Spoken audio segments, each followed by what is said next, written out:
নমস্কাৰ বন্ধুসকল, আপোনালোক আকৌ এবাৰ স্বাগতম জনাইছোঁ মোৰ এছামিজ এডুকেশ্যন চেনেলটোলৈ। তো বন্ধুসকল, আজিৰ এই ভিডিঅ'টোত মই আলোচনা কৰিম অৰ্থাৎ যিসকল ছাত্ৰ ছাত্ৰীয়ে এই বছৰ অৰ্থাৎ 2025-26 বৰ্ষত ঈশান উদয় স্কলাৰশ্বিপটো এপ্লাই কৰিম বুলি ভাবি আছে নাইবা কৰিব সেইসকল ছাত্ৰ ছাত্ৰীৰ কাৰণে। কিয়নো আজিৰ এই ভিডিঅ'ত মই আলোচনা কৰিম যে ঈশান উদয় স্কলাৰশ্বিপ এপ্লাই কৰিবলৈ হ'লে কি ডকুমেণ্টৰ প্ৰয়োজন হয় নাইবা কি ডকুমেণ্ট লাগে।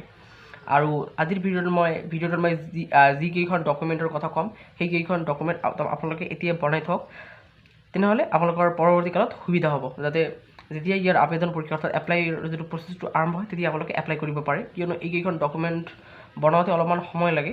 এতিয়া ডকুমেণ্ট কেইখন বনাই থ'লে আপোনালোকৰ সুবিধা হ'ব পৰৱৰ্তী কালত। তো সেইকেইখন ডকুমেণ্ট কি হয় তাৰ কাৰণে আপোনালোকে এই ভিডিঅ'টো সম্পূৰ্ণকৈ চাব লাগিব, তেতিয়াহ'লে আপোনালোকে গম পাব যে ডকুমেণ্ট কেইখন কি হয়। আৰু এই ডকুমেণ্ট কেইখন বহুতেই ইম্পৰ্টেণ্ট হয় এই ঈশান উদয় স্কলাৰশ্বিপটো আবেদন কৰিবলৈ হ'লে।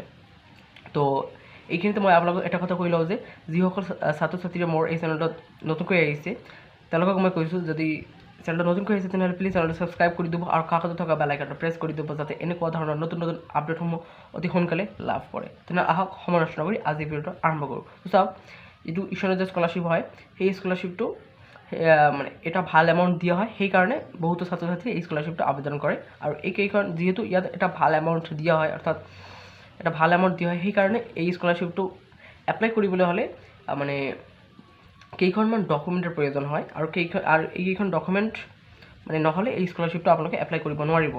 বেলেগ যিবিলাক স্কলাৰশ্বিপ আছে, ধৰা হ'ল কাষ্টৰ স্কলাৰশ্বিপ আছে আৰু বেলেগ কিবা কিবি স্কলাৰশ্বিপ আছে, সেইবিলাক স্কলাৰশ্বিপ এপ্লাই কৰিবলৈ হ'লে ইমান বেছি ডকুমেণ্টৰ প্ৰয়োজন নাই। কিন্তু এই ঈশান উদয় স্কলাৰশ্বিপটো এপ্লাই কৰিবলৈ হ'লে অলপমান কেইখনমান বেছি ডকুমেণ্টৰ প্ৰয়োজন হয়। আৰু সেই কেইখন ডকুমেণ্টৰ বিষয়ে আজি এই ভিডিঅ'ত মই আলোচনা কৰিম। তো সেই ডকুমেণ্টৰ কেইখনৰ ভিতৰত যিখন প্ৰথম ডকুমেণ্ট হ'ল সেই ডকুমেণ্টখন লাগিব আপোনালোকৰ এখন ডমিচিয়েল চাৰ্টিফিকেট, অৰ্থাৎ আপোনালোকৰ ডমিচিয়েল এখন চাৰ্টিফিকেট লাগিব। নাইবা আপোনালোকৰ যদি PRC আছে আগৰে পৰা বনাই থোৱা আছিল তেনেহ'লে আপোনালোকে PRCখন দি পিনে এপ্লাই কৰিব পাৰে। PRC নাইবা ডমিচিয়েল লাগিব। যদি আপোনালোকৰ PRC আছে তেনেহ'লে আপোনালোকে ডমিচিয়েল নালাগিব, PRC দিলেই হৈ যাব। আৰু যদি PRC নাই তেনেহ'লে আপোনালোকে ডমিচিয়েলখন বনাই ল'ব। আৰু PRCখনৰ কি হয়, PRCখন বনালে আপোনালোকৰ PRCখন মানে ৰিনিউ কৰিব নালাগে, PRCখন মানে ভেলিডিটি থাকি যায়। কিন্তু আৰু ডমিচিয়েলখন যদি আপোনালোকে বনায় তেনেহ'লে ডমিচিয়েলখনৰ এইবছৰে ভেলিডিটি থাকে।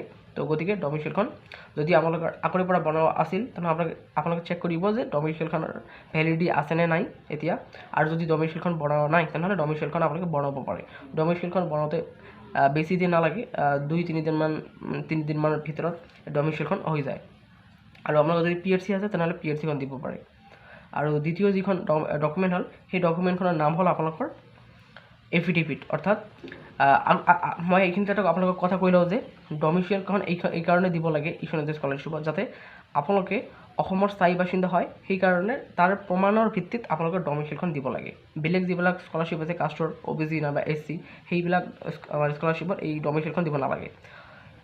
সেই অকল মাত্ৰ এই ঈশান উদয় স্কলাৰশ্বিপটোৰ কাৰণে এই ডমিচিয়েলখন দিব লাগে। কিয়নো আপোনালোকে সকলোৱে জানে যে এই ঈশান উদয় যিটো স্কলাৰশ্বিপ আছে সেই স্কলাৰশ্বিপটো অকল নৰ্থ ইষ্টৰ ছাত্ৰ ছাত্ৰীকে দিয়ে। তো নৰ্থ ইষ্টৰ যে আপোনালোকে স্থায়ী বাসিন্দা হয় তাৰে প্ৰমাণ পত্ৰ হিচাপে আপোনালোকৰ ডমিচিয়েলখন লাগে নাইবা ডমিচিয়েলখন দিব লাগে। তো দ্বিতীয় নম্বৰ যিখন ডকুমেণ্ট হ'ল সেই ডকুমেণ্টখনৰ নাম হ'ল আপোনালোকৰ এফিডেভিট, অৰ্থাৎ যাক Annexure 4 বুলিও বহুতে কয়। এফিডেভিটখন লাগিব, অৰ্থাৎ এই এফিডেভিটখন চিম্পলি আপোনালোকৰ কোৰ্টত গৈ পিনে বনাব লাগিব। আৰু এই এফিডেভিটখন কেনেকৈ বনাব লাগে, কি কৰিব নালাগে, কি ডকুমেণ্টৰ প্ৰয়োজন হয় তাৰ কাৰণে মোৰ চেনেলত ভিডিঅ' অলৰেডি দিয়া আছে। মই ডেছক্ৰিপশ্যনত তাৰ লিংক দিম, আপোনালোকে তাত গৈ পিনে চাব পাৰে যে কেনেকৈ এফিডেভিটখন বনাব লাগে। আৰু এফিডেভিটখন এইকাৰণে দিব লাগে যে আপোনালোকে যে বেলেগ যিবিলাক স্কলাৰশ্বিপ আছে সেই স্কলাৰশ্বিপবিলাক এপ্লাই কৰা নাই তাৰ প্ৰুফ এফিডেভিটখন দিব লাগে।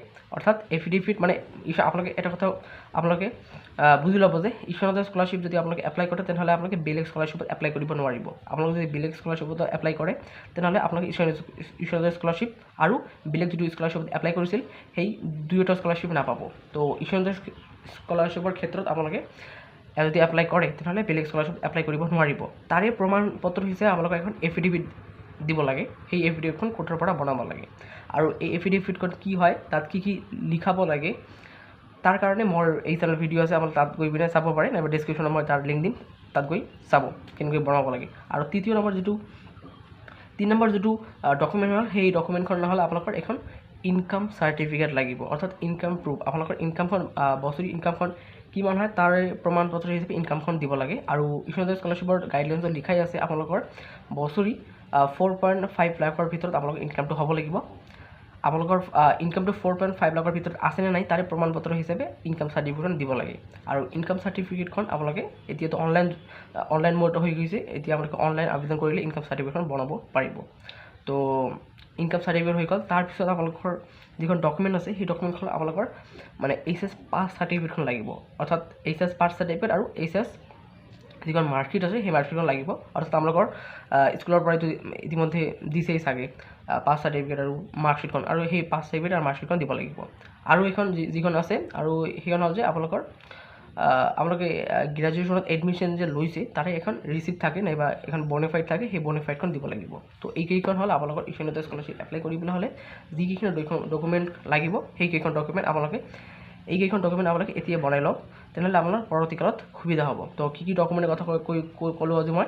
প্ৰথমটো হ'ল যে এখন ডমিচিয়েল লাগিব, ডমিচিয়েল নাইবা PRC হ'লেই হ'ল। তাৰপিছত 2 নম্বৰটো হ'ল যে আপোনালোকৰ এখন এফিডেভিট লাগিব, এফিডেভিট। তাৰপিছত হ'ল আপোনালোকৰ ইনকাম চাৰ্টিফিকেট লাগিব। তাৰপিছত HS pass certificate, HS marksheet, এইকেইখন ডকুমেণ্ট আপোনালোকে এতিয়া ৰেডি কৰক, কিয়নো কেইদিনমান পিছত ইউথ স্কলাৰশ্বিপৰ যিটো আবেদন প্ৰক্ৰিয়া আৰম্ভ হৈ যাব। আৰু যেতিয়া আবেদন প্ৰক্ৰিয়া আৰম্ভ হৈ যাব তেতিয়া মই এই চেনেলত ভিডিঅ' দি দিম, তাৰ কাৰণে আপোনালোকে এই চেনেলটো ছাবস্ক্ৰাইব কৰি দিব। তো আজিৰ ভিডিঅ'ত ইমানেই আছিল, ধন্যবাদ।